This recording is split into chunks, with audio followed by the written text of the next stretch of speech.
juga termasuk ikut dalam revisi Undang-Undang Kesehatan, maka terinspirasi, ya, apalagi dekat Bu, satu IDI, Ikatan Dokter Indonesia, satu lagi Ikatan Notaris Indonesia. Jadi memang harus dipangkas kewenangannya supaya nggak berantem cari kekuasaan. Oke. Bapak Ketua MPR yang terhormat, ya, serta Bapak dan Ibu yang saya hormati, ya, tema seminar dan diskusi hukum ini sangat menarik, terutama dalam kaitannya dengan upaya pemulihan perekonomian pasca pandemi COVID-19. Obligasi merupakan alternatif yang dapat dipilih oleh investor dengan imbal hasil yang lebih menarik daripada bunga deposito, di mana investor yang menghendaki investasi yang sesuai dengan aturan atau syariah Islam, maka dapat memilih obligasi syariah yang mengikuti prinsip syariah dalam cara kerjanya atau lebih dikenal dengan sukuk. Jadi memang perkembangan itu harus selalu diikuti, dan ini juga pesan, ya, saya mohon maaf saya menekankan selalu kepada notaris-notaris. Notaris itu harus selalu mengikuti perkembangan dan perkembangan peraturan perundang-undangan yang ada. Ya. Di Ditjen AHU kami membuat, ya, list dari berbagai peraturan perundang-undangan yang harus dipahami oleh para notaris pada saat notaris membuat akta. Nah, jadi memang dengan dinamika, ya, perkembangan perekonomian, memang kita harus tetap update dengan peraturan perundang-undangan yang ada. Jadi memang tema kali ini bagus sekali, tentunya harus juga diikuti dengan pendalaman lebih lanjut terkait dengan isunya oleh rekan-rekan notaris. Obligasi syariah memiliki beberapa manfaat, ya, merupakan alternatif pembiayaan pembangunan infrastruktur, sarana atau instrumen investasi dengan basis syariah, menumbuhkan serta mengembangkan industri finansial berbasis syariah. Ya. Kalau kita lihat bahwa industri finansial berbasis syariah itu sudah bahkan lebih advance dari conventional banking, ya, atau conventional investment. Kita lihat, ya, tentunya sebagai bagian dari masyarakat global dunia, kita juga harus melihat dan juga copy paste perkembangan, dinamika, ya, dan keberhasilan, ya, dari inovasi-inovasi atau dinamika yang ada di belahan dunia lain. Indonesia memiliki jumlah penduduk muslim terbanyak di dunia, ya, yaitu 240,62 juta jiwa pada tahun 2023. Ya. Nah, ini juga dinoted oleh, ya, Royal Islamic Strategic Study Center. Ya. Artinya apa? Indonesia merupakan salah satu target atau fokus dari perbankan atau investasi syariah. Ya. Jadi dicatat bahwa 86,7% dari populasi nasional yang mencapai 277,53 juta jiwa. Ya. Berdasarkan laporan dari ICD Refinitiv Islamic Finance Development Indicator, ya, nilai aset industri keuangan Islam global telah mencapai sekitar 4 triliun dolar Amerika Serikat dan diperkirakan akan meningkat menjadi 6 triliun dolar Amerika Serikat pada tahun 2026, di mana sukuk berkontribusi sebesar 18%. Mengingat pertumbuhan tinggi yang dinikmati industri keuangan Islam tersebut, banyak negara, ya, terutama di Timur Tengah, ya, seperti Uni Emirat Arab, Arab Saudi, dan bahkan juga merambah ke Eropa, ya, karena memang investasi Timur Tengah banyak sekali terjadi di Inggris. Ya, kalau kita lihat bahwa semua properti di prime area di Inggris dan juga chain hotel itu adalah pemiliknya dari Timur Tengah atau di finance minimal oleh Islamic Banking. Di Inggris sangat besar sekali, ya, potensi ini. Uni Emirat Arab dalam hal ini kota Dubai memiliki Dubai International Financial Center yang bersama dengan otoritas jasa keuangan setempat membuat peraturan dan pedoman khusus untuk kegiatan keuangan Islam. Kerangka kerja tersebut memberikan kejelasan dan transparansi kepada investor sehingga menjadikan Dubai sangat menarik dalam foreign direct investment. Ya. Nah, seperti saya dalam beberapa kesempatan selalu mengatakan, ya, setelah COVID, negara-negara seperti Indonesia berlomba-lomba bagaimana caranya menarik foreign investment. Baik itu sifatnya G2G, ya, maupun B2B. Nah, foreign direct investment ini saya dalam 1 bulan minimal memparaf untuk ditandatangani Pak Menteri legal opinion untuk financing projects di Indonesia yang nilainya triliunan. Ya. Nah, tentunya kita akan mencari mekanisme pembiayaan yang terbaik dan juga Islamic financial institutions juga akan Islamic financial institutions hanya mau membiayai proyek-proyek dengan prinsip syariah financing. Nah, jadi kita memang harus beradaptasi cepat dengan perkembangan karena memang Amerika Serikat, World Bank masih menjadi salah satu finansier terbesar. Tapi kalau kita lihat source of wealth atau source of finance ya, yang juga besar saat ini adalah dari Timur Tengah, ya, dari Dubai, dari Saudi Arabia, ya, dan juga dari Qatar. Uni Emirat Arab juga membentuk Higher Sharia Authority. Jadi ini menunjukkan betapa mereka memfokuskan dan serius terhadap syariah financing yang bertanggung jawab dalam mengeluarkan fatwa terkait dengan Islam, produk dan layanan keuangan, serta meninjau dan menyetujui produk keuangan baru yang sesuai dengan syariah. Ya, ini institusi-institusi inilah yang kemudian harus juga kita bicarakan yang guna menjadi landasan atau menopang ekonomi syariah di Indonesia yang sudah ada tentunya. Selain itu, 2 bursa saham di Uni Emirat Arab, yaitu Dubai Financial Market dan Nasdaq Dubai, menyediakan platform untuk pencatatan dan perdagangan yang sesuai syariah, pengawasan peraturan, inovasi, dan pengembangan serta program pendidikan dan kesadaran. Hal tersebut masih ditambah dengan hadirnya Dubai Gold and Commodities Exchange dan Dubai Multi Commodities Center yang menawarkan produk dan solusi sesuai syariah untuk mendukung ekosistem keuangan syariah Uni Emirat Arab. Contoh selanjutnya adalah Arab Saudi yang dalam hal ini melalui program Vision 2030 Financial Sector Development Program berambisi menjadikan Riyadh sebagai ibu kota keuangan Islam global pada tahun 2030. Jadi kalau kita lihat ya, komparasi penduduk Islam Timur Tengah dengan Indonesia, ya Indonesia ini lebih banyak. Gitu. Jadi ya, penjuru atau leader dalam financial syariah finance harusnya adalah Indonesia. Nah, inilah kita perlu bersama-sama dengan pemerintah ya untuk mencari lagi menyempurnakan ya, struktur syariah di Indonesia. Bapak dan Ibu yang saya hormati, pengembangan potensi keuangan berbasis syariah tidak hanya dilakukan oleh negara yang berada di kawasan Timur Tengah sebagaimana saya sampaikan tadi, tapi juga dilakukan di Eropa, salah satunya di London. London adalah, to our surprise, ya, boleh kita kaget-kaget, ya, dikenal sebagai pusat keuangan Islam di Eropa dan dunia Barat. Ya. Terdapat 4 bank syariah di Inggris dengan nilai aset mencapai 7,5 miliar dolar Amerika Serikat pada tahun 2021 dan mewakili sekitar 0,3% dari aset perbankan Islam global berdasarkan laporan Citi UK tahun 2022. London Stock Exchange menjadi tujuan populer untuk pencatatan sukuk internasional setelah menarik 50 miliar dolar Amerika Serikat melalui penerbitan 68 sukuk pada bulan Mei tahun 2023.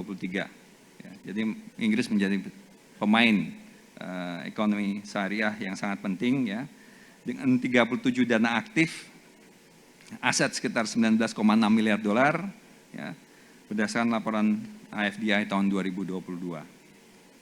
Contoh kesuksesan negara lain dalam mengembangkan potensi keuangan berbasis syariah dapat dijadikan inspirasi dan rujukan bagi Indonesia untuk turut mengembangkan potensi yang kita miliki. Oleh karena itu, seminar dan diskusi hukum yang diselenggarakan oleh kelompok notaris pendengar, pembaca, dan pemikir, ini kelompok pencapir nih Bu. Kelompok pencapir itu dulu kan ada ya kelompoknya ya. Ya, ini agak mirip-mirip ya. Bu Azu, Kelom Pencapir itu kan dulu ada ya.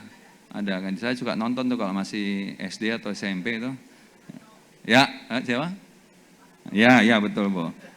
Tapi toh memang produknya juga dulu positif gitu ya. Memang edukasi ini juga mudah-mudahan Kelom Pencapir ini juga menghasilkan pemikiran-pemikiran, rekomendasi dan tentunya juga tidak hanya pemikiran dan rekomendasi, tapi juga harus bisa meluangkan waktu untuk bekerja sama dengan pemerintah. Ini sedikit ya, saya cerita sedikit. Karena kebanyakan notaris. Jadi waktu saya jadi dirjen pertama kali, masih PLT dirjen Februari tahun 2018. Saya langsung undang Ikatan Notaris Indonesia. Ya. Karena Ikatan Notaris Indonesia selalu bilang, ini Pak, pemerintah harus berubah ini, harus rubah permen ini, harus begini, harus begini. Coba deh, saya bilang, tugaskan 1 atau 2 orang dari organisasi untuk duduk dengan tim saya di kementerian seminggu 1 kali. 1 hari aja duduk untuk membahas isu-isu yang menjadi concern dari notaris. Ya. Karena pemerintah itu kan ada regulator, ya, policy maker dan regulator. Karena pemerintah bukan eksekutor atau pelaksana, maka ya, yang bisa memberikan masukan terhadap kebijakan maupun regulasi yang diundangkan oleh pemerintah hanya adalah mereka yang terlibat langsung. Nah, maka kita juga memerlukan masukan dari bapak-bapak dan ibu-ibu notaris. Ya, apa kritik terhadap kebijakan dan juga kritik terhadap peraturan perundang-undangan yang dibuat oleh pemerintah. Ya. Kemarin saya baru saja dari Bandung, ya, juga melantik Majelis Pengawas Daerah Jawa Barat. Banyak masukan, tapi saya bilang saya sudah berkali-kali buat acara dengan notaris. Masukan banyak sekali, tapi kalau saya minta tertulis nggak pernah ada. Ya, jadi seminar seperti ini sangat baik sekali, tapi kiranya rekomendasi yang baik, konstruktif, ya harus disampaikan kepada pemerintah. Jalurnya ada kok, disampaikan saja, sehingga tidak hanya diskusi, tidak hanya sekedar jadi diskusi, tapi diskusi itu juga menjadi masukan bagi pemerintah dan di follow up. Bagaimana caranya memfollow up? Kami di Kementerian Hukum dan HAM membuat tim kerja, ya, seperti kami punya tim kerja dengan teman-teman kurator, kami punya tim kerja ya dengan pengacara-pengacara yang bergerak di bidang-bidang tertentu, ada pengacara asing juga yang kami menjadikan mitra diskusi terkait dengan hukum kontrak internasional.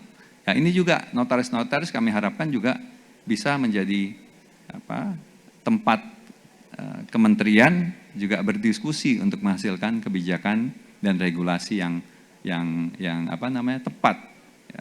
Jadi tolong nanti mudah-mudahan nih dari Kelom Pencapir ini bisa menugaskan 1-2 orang untuk bersama-sama dengan kementerian, khususnya dengan Ditjen AHU untuk selalu memberikan masukan. Saya dikasih waktu itu sama Pak Ari ya, dikasih tolong dong buatin kata pengantar, saya ulang-ulang aja Bu, nggak apa-apa Bu. Jadi kalau Pak Ari bilangnya ngakunya Pak Ari yang buat, bukan Bu, saya yang bikin Bu, sama tim saya yang bikin gitu. Ya, jadi nggak usah diterima kasihin Pak Ari. Ya. Nah tadi contoh sukses-sukses negara lain ya kita sudah lihat ya. Nah ini sekarang kalau Mencapir yang telah masuk ke tahun keempat ya Bu ya. Tahun keempat diharapkan dapat menjadi angin segar di tengah maraknya perbuatan oknum notaris. Nah ini tim saya juga yang buat Bu ini ya. Sambutannya memang udah ngurut-ngurut dada juga kan, dimasukin lagi nih tim notaris, masalah notaris. Perbuatan oknum notaris yang tidak profesional dalam menjalankan tugas jabatan sehingga menimbulkan kerugian bagi pihak lain.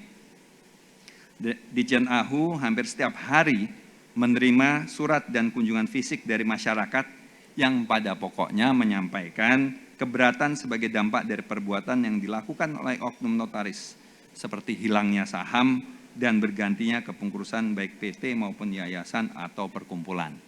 Ya, karena notaris-notaris ini sering ngasih akunnya ke stafnya.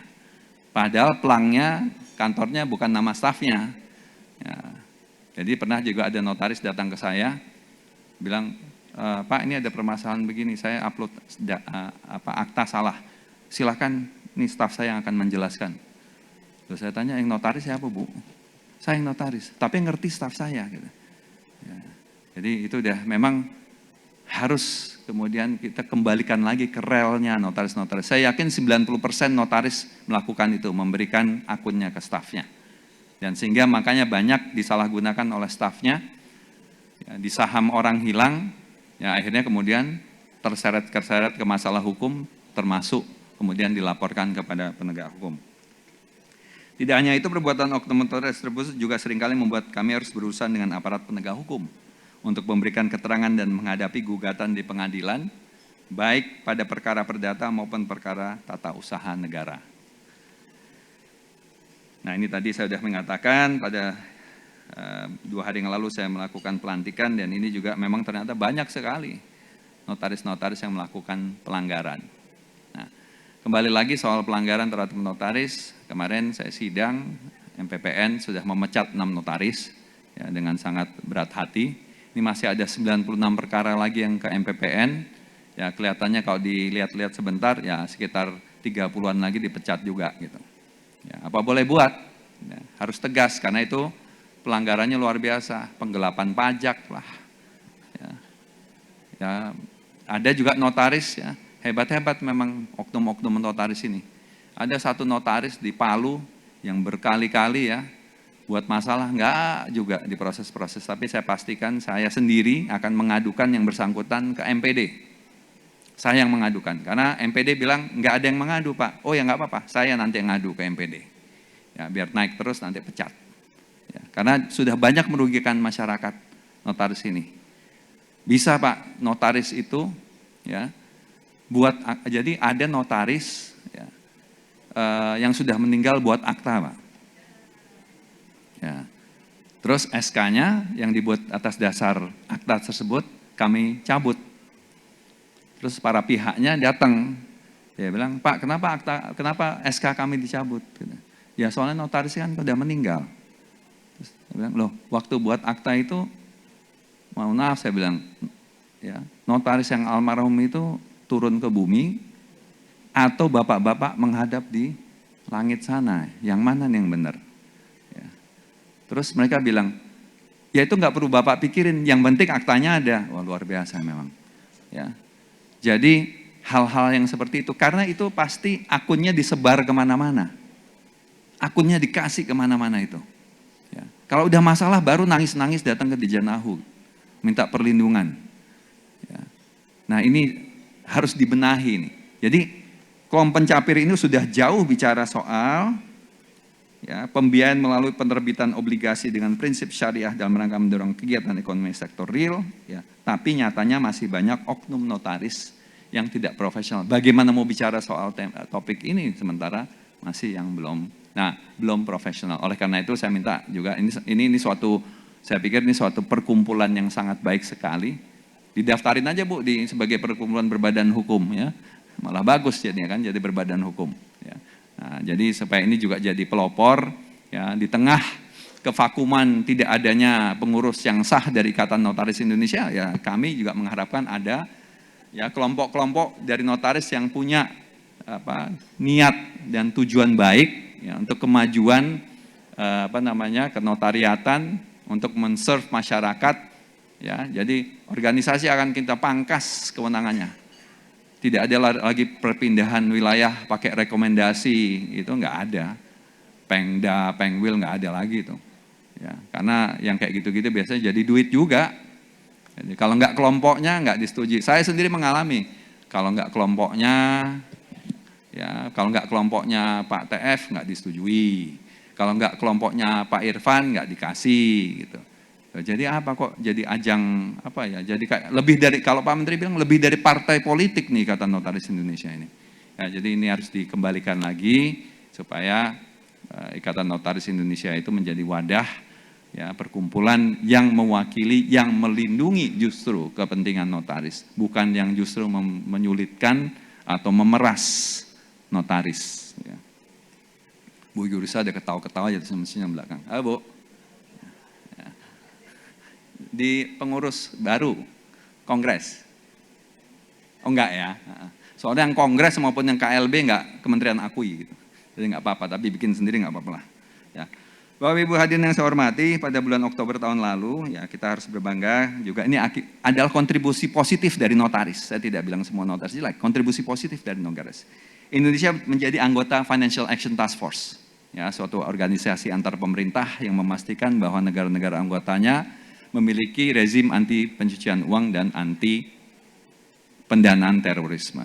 Jadi punya legal infrastructure maupun institutional infrastructure. Nah, kita harus memenuhi beberapa kriteria, salah satunya pengawasan terhadap profesi.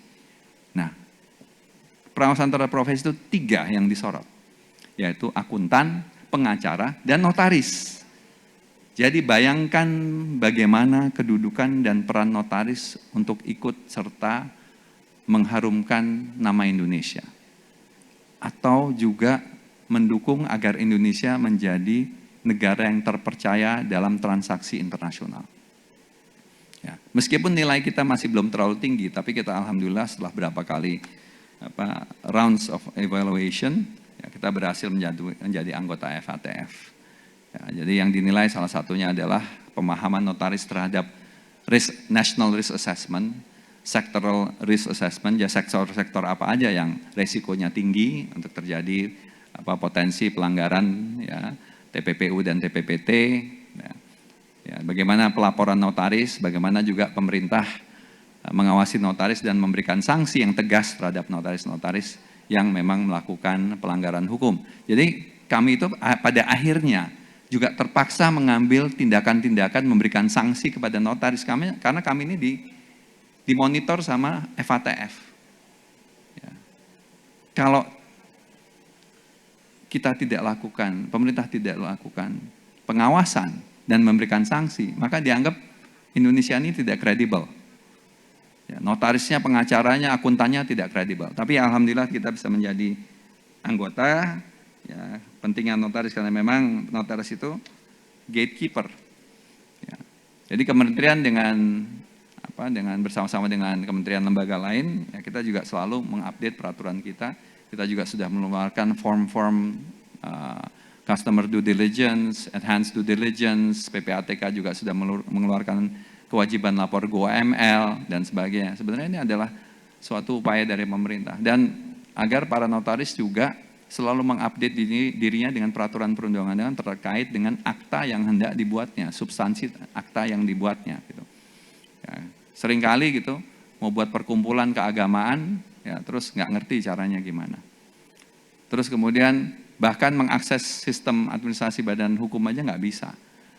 Ya, nggak ngerti caranya gimana. Tapi terus bilang kliennya, karena kliennya kebetulan pejabat, bilang, susah Pak di AHU itu. Gitu. Susah, ngaksesnya susah. Ya susahnya di mana? Gitu. Ya nggak punya akun, ya makanya harus semuanya punya akun. Bapak dan Ibu hadirin yang saya hormati, menutup sambutan ini saya sampaikan apresiasi kepada kelompok pencapir, ya, dan berharap eksistensi kelompok pencapir dapat terus bertahan semakin banyak mengadakan forum diskusi yang bermanfaat seperti ini, ya, dalam menambah pengetahuan, ya, dan juga meningkatkan integritas dari notaris sehingga menumbuhkan kepercayaan yang lebih lagi dari masyarakat. Semoga Allah Subhanahu wa Ta'ala, Tuhan yang Maha Kuasa, selalu melindungi dan meridhoi setiap upaya kita untuk berkontribusi bagi masyarakat, bangsa, dan negara. Wabillahi taufiq wal hidayah. Wassalamualaikum warahmatullahi wabarakatuh. Waalaikumsalam warahmatullahi wabarakatuh. Mohon izin Bapak untuk tetap berkenan di atas panggung untuk membuka acara pada hari ini dengan pemukulan gong, dan dengan hormat kami undang dari Wakil Ketua Komisi Dewan Komisioner Lembaga Penjamin Simpanan, Ibu Dr. Lana Sulistianingsih, SE, MA, untuk menyaksikan pembukaan pemukulan gong pada hari ini. Kami undang juga Bapak Komisioner KPPU, Bapak Budi Joyo, dan founder kelompok pencapir, Ibu Dr. Dewi Tenti Septi Artiani, SH, MH, MKM.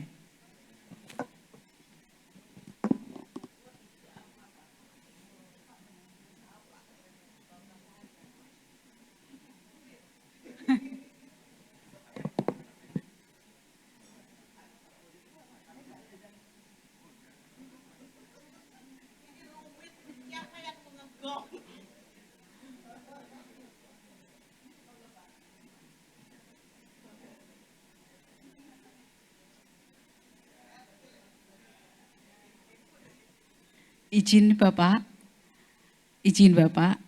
tidak boleh 1, 2, 3, 5 Bapak. Adilnya 5.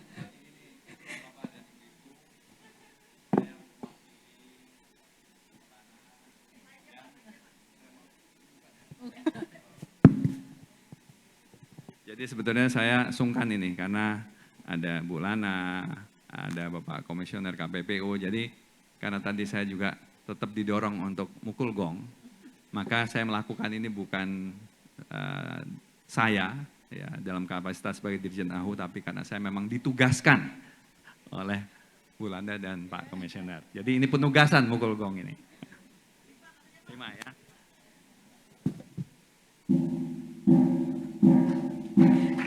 Iya, aplaus untuk kita semua.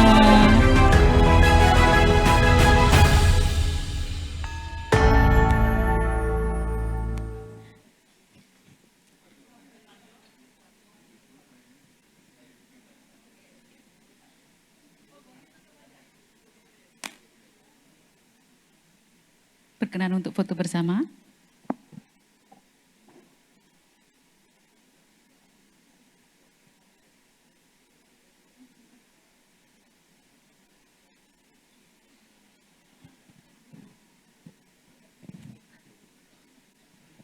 Iya, terima kasih kepada Bapak Ibu dipersilahkan untuk kembali ke tempat duduk.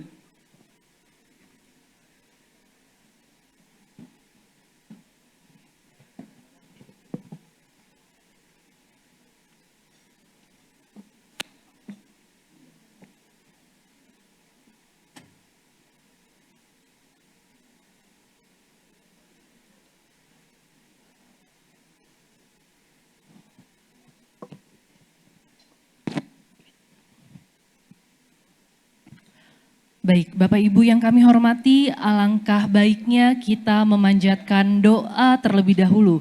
Semoga acara kita hari ini diberikan kelancaran dan keberkahan. Doa akan dipimpin oleh Bapak Muhammad Ridho SH, dipersilakan.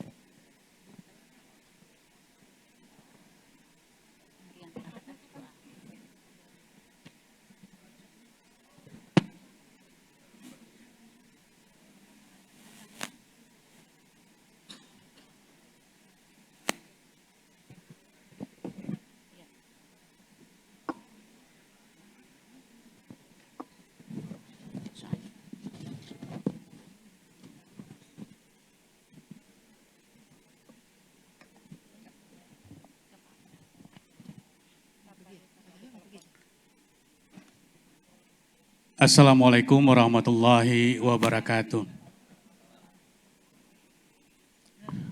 Bapak Ibu yang kami hormati, sebelum kita melanjutkan acara kita pada pagi hari ini, marilah sama-sama kita berdoa menurut agama dan kepercayaan kita masing-masing. Dan pada dalam kesempatan ini izinkan saya untuk membacakan doa secara Islam. A'udzubillahi minasyaitonirrajim. Bismillahirrahmanirrahim. Alhamdulillahi rabbil alamin. Wassalatu wassalamu ala asrafil anbiya'i wal mursalin. Sayyidina Muhammadin wa ala alihi wa sahbihi ajmain. Ya Allah, ya Tuhan kami, terima kasih atas segala nikmat yang telah Engkau berikan kepada kami. Terima kasih atas segala rezeki yang telah Engkau limpahkan kepada kami. Terima kasih atas nikmat sehat, nikmat panjang umur, nikmat kelapangan waktu, di mana pada hari ini masih Engkau berikan kesempatan kepada kami untuk berkumpul dan bersilaturahmi dalam acara seminar dalam rangka ulang tahun keempat dari Kelompen Capir, yang merupakan salah satu wadah tempat kami berkumpul, berdiskusi, dan berbagi ilmu sesuai dengan profesi kami. Ya Allah, ya Rahman, ya Rahim, jadikanlah acara kami hari ini sebagai majelis ilmu yang bermanfaat bagi kami dan bagi masyarakat dan negara kami. Serta berkahilah acara kami ini, karena acara ini hanya kami laksanakan hanya untuk memperoleh keridhaan-Mu semata. Untuk itu berilah petunjuk dan bimbingan kepada kami, agar kami dapat menjalankannya dengan baik, demi kemajuan dan kesuksesan profesi kami di masa yang akan datang. Ya Allah, ya Rabbana, Engkau adalah zat yang mempunyai kesejahteraan, darimu kesejahteraan itu ada, dan kepadamu akan kembali lagi segala kesejahteraan itu. Ya Tuhan kami, hidupkanlah kami dengan sejahtera, masukkanlah kami ke dalam surga kampung kesejahteraan. Engkaulah yang maha berkuasa, memberi berkah yang banyak, dan Engkaulah yang maha tinggi, wahai zat yang memiliki keagungan dan kemuliaan. Rabbana taqabbal minna innaka antas samiul alim wa tub alaina innaka antat tawwabur rahim. Ya Allah, ya Tuhan kami, Engkaulah Sang Maha Pengampun. Ampunilah dosa-dosa kami, dosa ayah ibu kami, sayangilah mereka dengan rahmat-Mu sebagaimana mereka menyayangi kami. Demikian pula guru-guru kami yang telah membimbing kami mengenal-Mu, para pemimpin-pemimpin kami yang telah melayani dan mengabdikan diri mereka demi kepentingan kami semua sebagai anggota dari kelompok pencapir ini. Ya Allah, anugerahkan kepada kami kelembutan hati yang tak pernah membenci, senyuman yang tak pernah mengkhianati, sentuhan yang tak pernah melukai, kejujuran yang tak pernah berhenti, dan ketulusan hati yang tak menyakiti. Ya Allah yang maha mendengar dan mengabulkan segala doa, perkenankanlah doa dan pinta kami ini ya Allah. Rabbana atina fid dunya hasanah wa fil akhirati hasanah wa qina azabannar. Subhana rabbikal izzati amma yasifun wa salamun alal mursalin walhamdulillahi rabbil alamin. Assalamualaikum warahmatullahi wabarakatuh.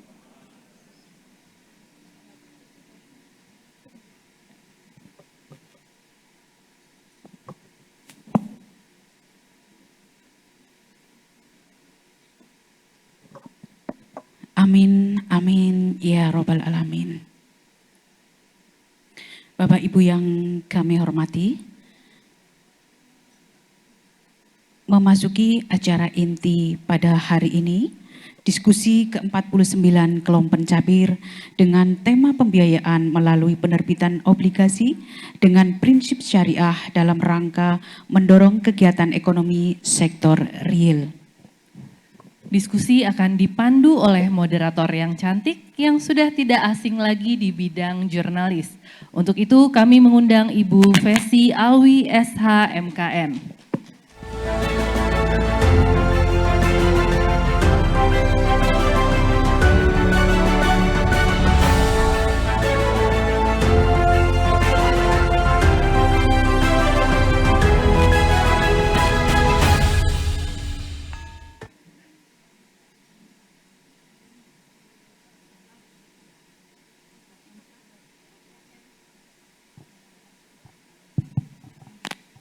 Selamat pagi, Assalamualaikum warahmatullahi wabarakatuh.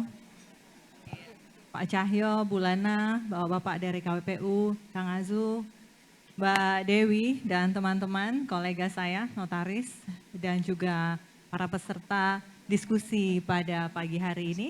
Terima kasih atas kesempatannya. Kembali kelompok pencapir mengundang saya, walaupun saya bagian juga dari kelompok pencapir ya Bu ya. Mohon maaf kalau sering tidak melihat WhatsApp group dan kabarnya saya ada kesalahan memakai baju. Mohon dimaafkan sekali lagi. Iya baik, kita berikan aplaus untuk diskusi pada pagi hari ini yang baru saja akan kita mulai. Seperti doanya Pak Ridho tadi, mudah-mudahan diskusi ini karena kita memang melakukannya semata-mata untuk mendapatkan ridho dari Allah Subhanahu wa Ta'ala. Maka dari itu mudah-mudahan diskusi kali ini bermanfaat untuk semua pihak dan bisa memberikan rekomendasi yang positif untuk kemaslahatan umat, bangsa, dan negara. Saya undang ke atas panggung dulu para pembicara pada pagi hari ini sebelum nanti kita menyaksikan pemaparan online yang sudah direkam sebelumnya oleh Ketua MPR RI. Saya akan undang Bapak AH Asharuddin Latif, silakan Ustadz Terima kasih atas waktunya. Kita berikan aplaus kepada para narasumber, lalu kemudian Dr. Wirdianingsih, SHMH, Ibu Nunung. Silakan ke atas panggung, lalu kemudian Bapak Murdani Aji, lalu dan Dr. Holilur Rohman, SHMKN. Ya, di mana ini sebentar? Kursinya semakin panas tidak ini? Kalau kita nggak pernah panas ya Bu Dewi, adem ayem saja, karena nggak ada kaitannya sama politik apapun. Dua narasumber yang lainnya, dan warna baju tidak mencerminkan apa-apa. Klarifikasi, warna baju tidak mencerminkan apa-apa. Baik, mangga silakan. Iya, di situ boleh? Iya.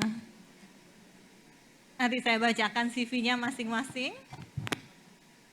Oh ya, diskusi pada pagi hari ini selain memperingati ulang tahun Kelompok Pencapir Club Discussion 2024 yang keempat. Selamat ulang tahun Kelompok Pencapir. Ya ini usia yang lagi lucu-lucunya ya. Mudah-mudahan di usia yang lucu ini bisa memberikan manfaat untuk semuanya.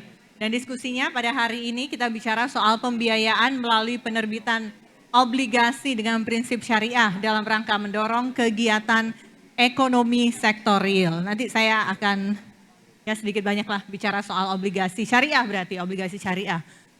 Surat hutang, kenapa bukan disebut surat hutang karena ini syariah, surat berharga, dan bagaimana nanti para narasumber bisa menjelaskan dilematisnya. Seperti itu dan jalan keluarnya.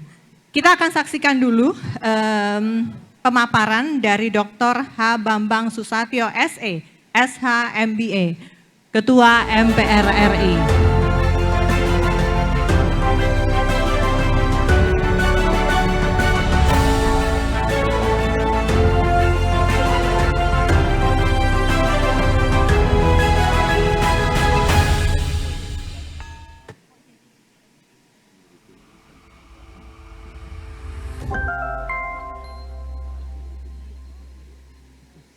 Bismillahirrahmanirrahim. Assalamualaikum warahmatullahi wabarakatuh. Salam sejahtera untuk kita semua. Salam, Om Swastiastu, Namo Buddhaya, salam kebajikan.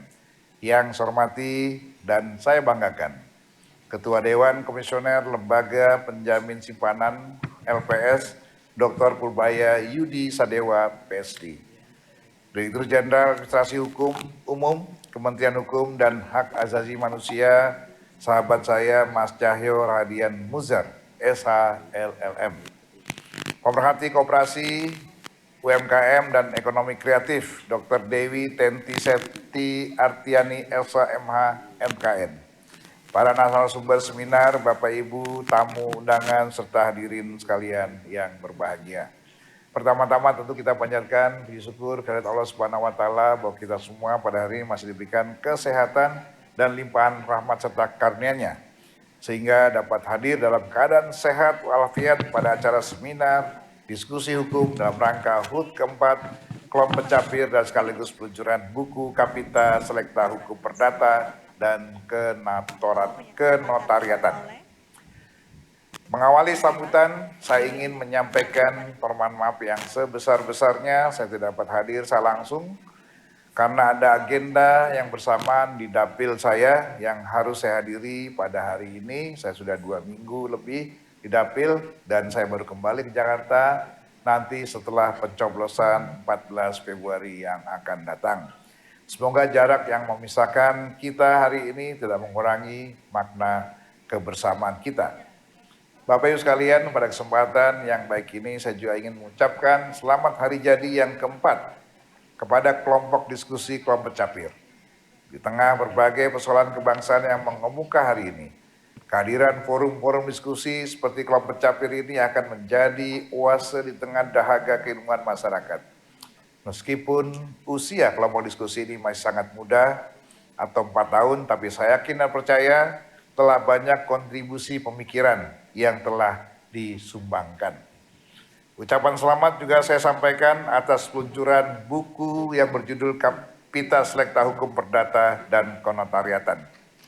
Peluncuran buku ini yang diselenggarakan pada hari ini menjadi bagian dari ikhtiar untuk memperkaya khasanah dan referensi kita dalam memaknai hukum perdata dan kenotariatan di tanah air secara lebih mendalam dan komprehensif.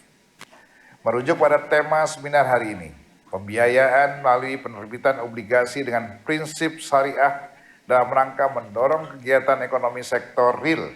Secara konvensional kita mengenal obligasi sebagai instrumen investasi yang saat ini semakin diminati oleh masyarakat karena beberapa alasan, antara lain besarnya potensi mendapatkan capital gain yang lumayan signifikan dengan keuntungan yang cenderung lebih besar daripada rata-rata bunga yang ditawarkan deposito. Selain itu, obligasi juga bisa digunakan sebagai jaminan untuk memperoleh kredit perbankan dan juga jaminan saat membeli saham di bursa efek, di samping besaran tarif pajak bunga obligasi yang relatif rendah.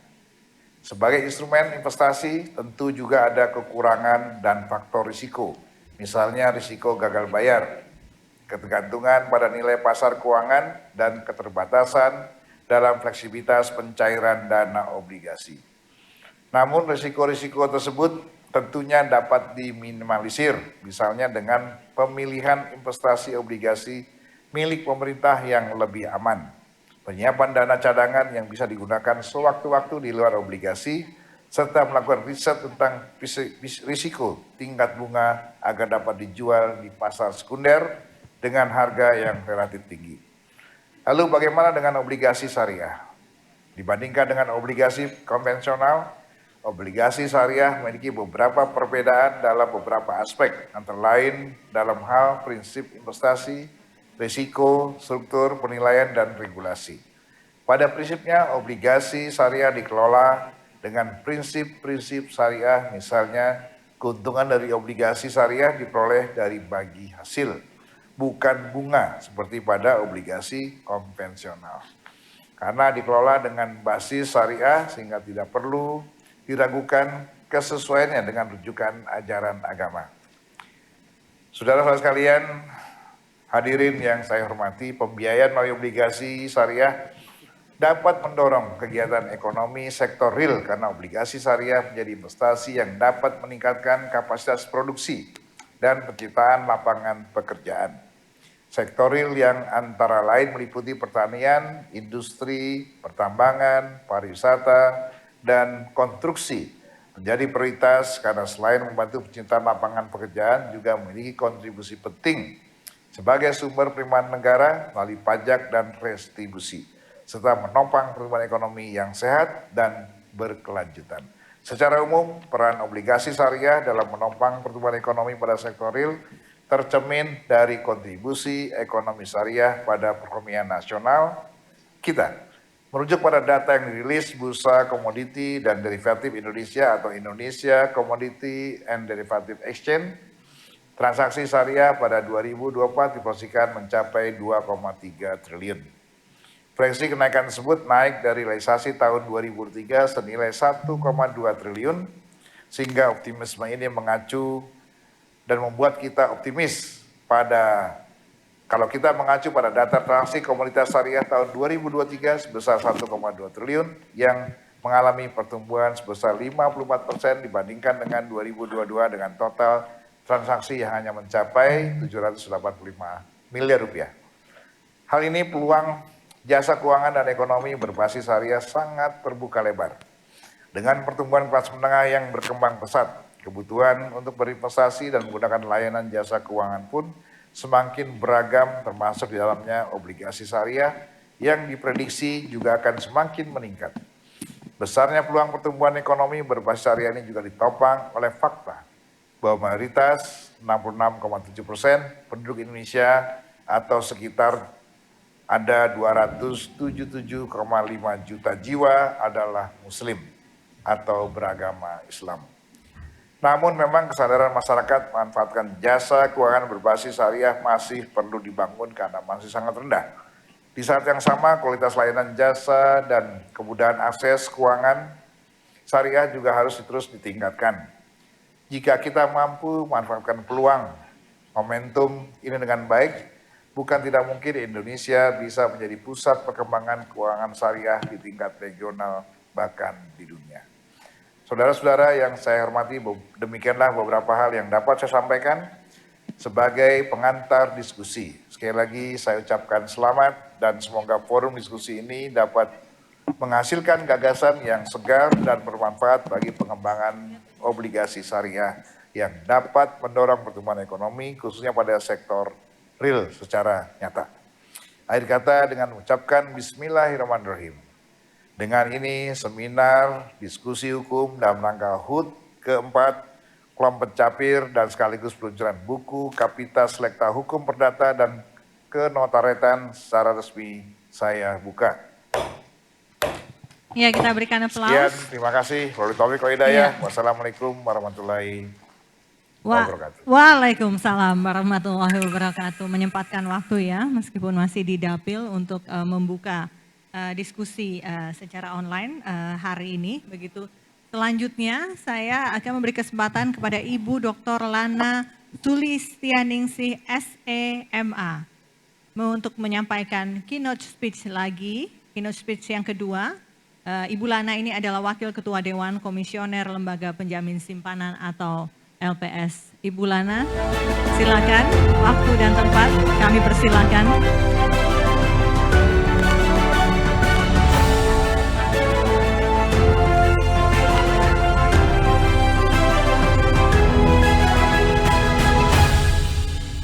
Ya, mohon izin juga Bu, kita udah duduk di sini. Iya, mangga Bu, silakan. Wah, ini ketokannya Pak Cahyo masih di sini. Barangkali sedih. Kasih. Ya.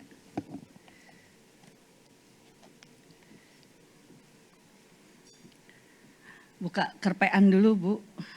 Bu Dete, sebentar Bu Dete, buka kerpean.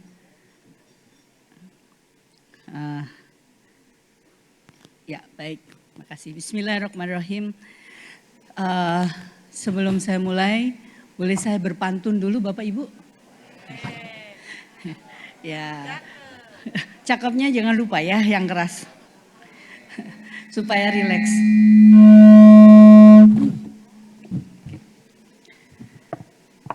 Minum kopi di pagi yang dingin. Air mengalir begitu derasnya.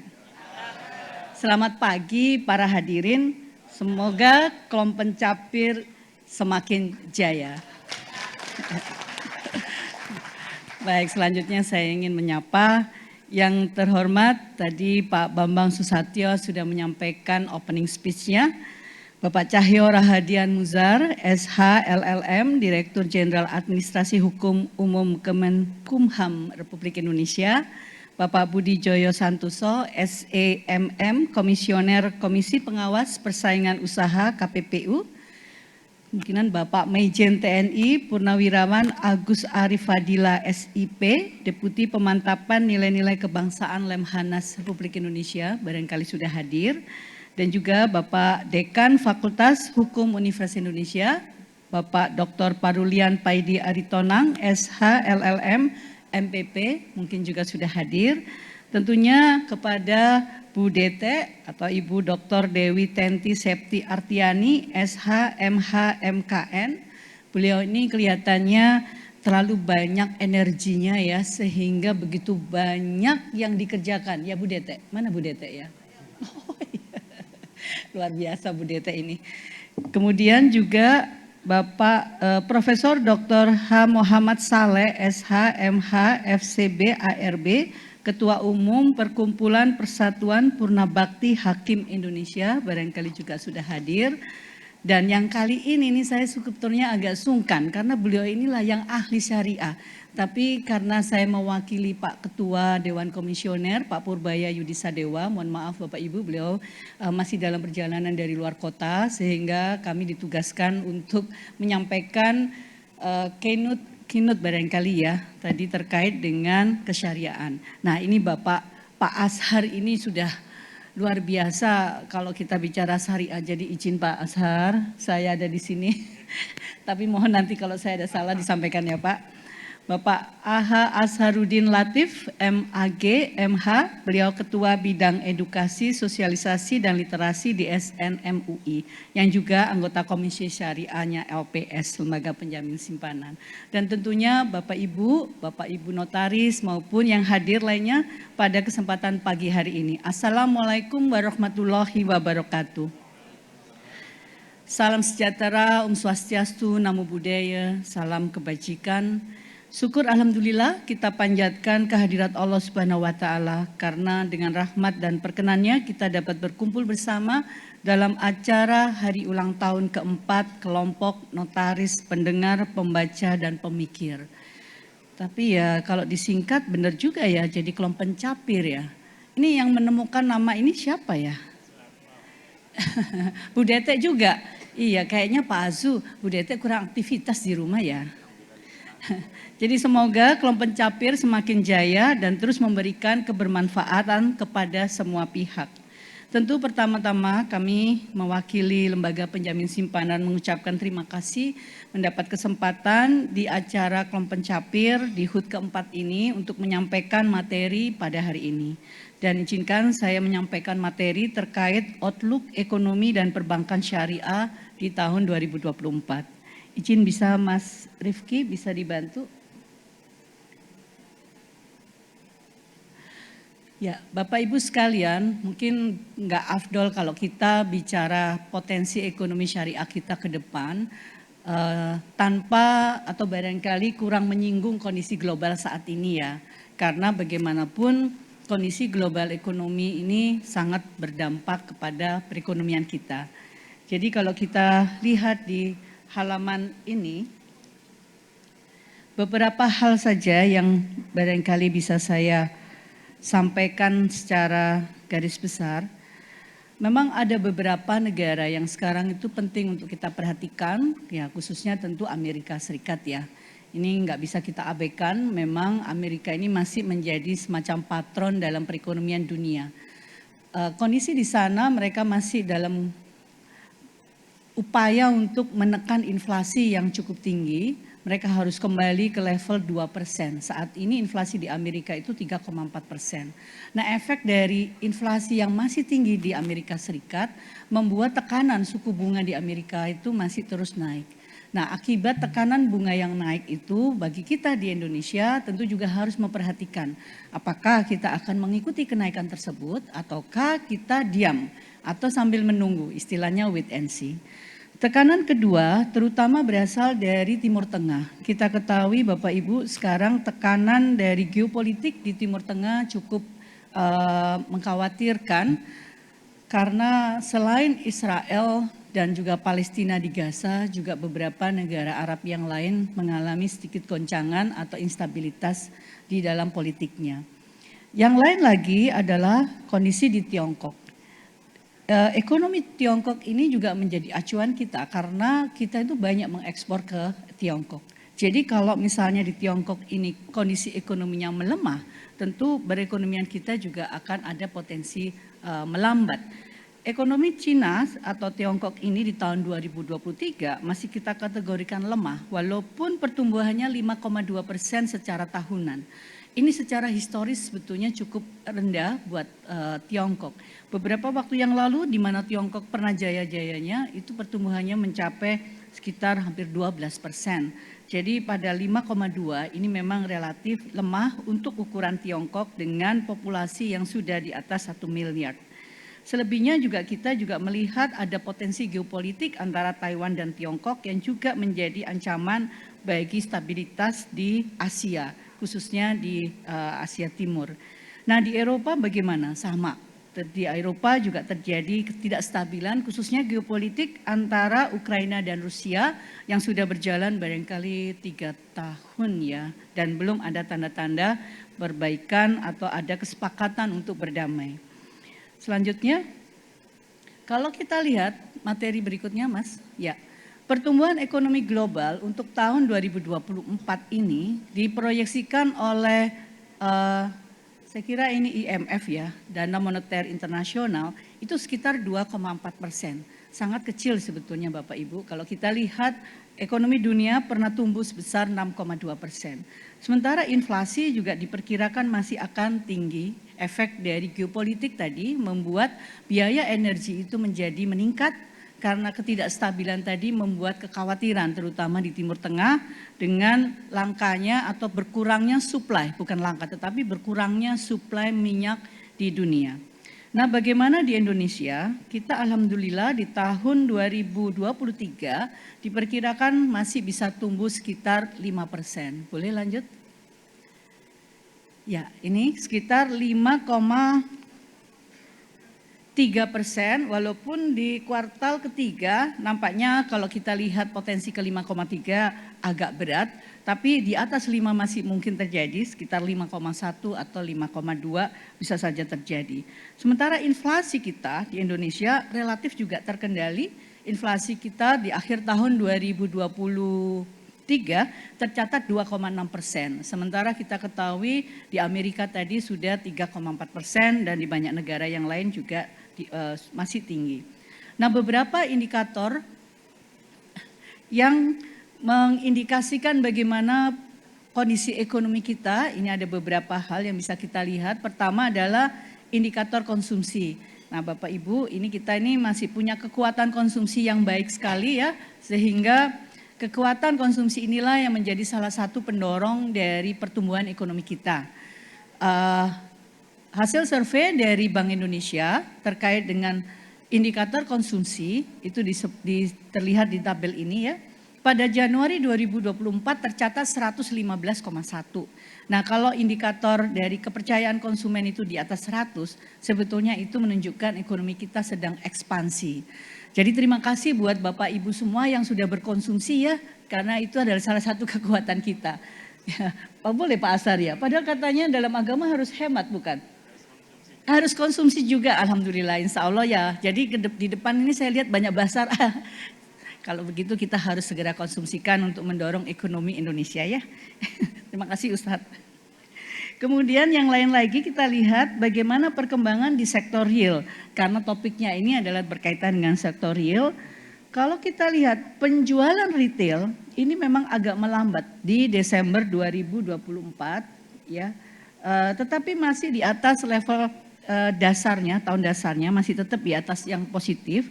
Namun kita perlu perhatikan bahwa data dari penjualan retail ini lebih kepada penjualan retail yang sifatnya masih offline. Data dari BPS belum mencakup yang online. Jadi bisa saja ketika data online itu dimasukkan, maka penjualan retail ini bisa jadi meningkat. Siapa di sini yang kangen sama paket? Kayaknya Pak Azu tuh. Ya Bu Dete ya, tiap hari kayaknya ada paket gitu ya. Nah, siapa yang kangen dengan kalau tiap hari nggak ada paket, aduh kok nggak ada paket ya, kok belum datang. Nah, itu salah satu juga yang belum tertangkap oleh data di sektor penjualan retail ini. Baik, yang berikutnya adalah penjualan mobil dan motor. Nah, ini memang melambat Bapak Ibu, tapi jangan khawatir karena sekarang ini kan banyak teman-teman kita, terutama anak-anak kita yang nggak mau beli mobil.